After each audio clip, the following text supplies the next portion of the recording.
Image, IMM చూసారు కదా. Image spelling ఏంటండి అంటే టు ప్లంజ్ ఇంటూ, మునిగి తేలటం, అంటే నీటిలో మునిగి తేలడానికి కదా అక్కడ అర్థం. ఆ థాట్స్తో అలా ఉన్నవారు అనుకోండి, చూడండి ఇమేజ్ ఇన్ మెథడాలజికల్ థాట్స్ అంటారు.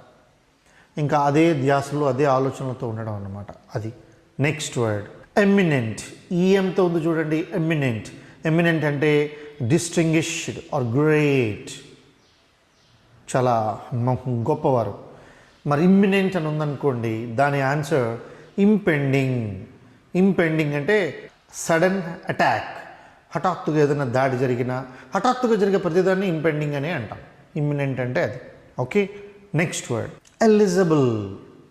ఎలిజిబుల్ అంటే అందరికీ తెలిసిందేగా, నీకు ఎలిజిబిలిటీ ఉందా లేదా అని అడుగుతారు. ఫిట్ టు బి చూజన్, నువ్వు దేనికి సరిపోతావో దానికి ఎలిజిబిలిటీ ఉన్నట్టు. మరి ఐఎల్ఎల్ అని చూడండి, ఎలిజిబుల్, విజన్ అండి, విచ్ కెనాట్ బి రీడ్, మనం చదవలేము.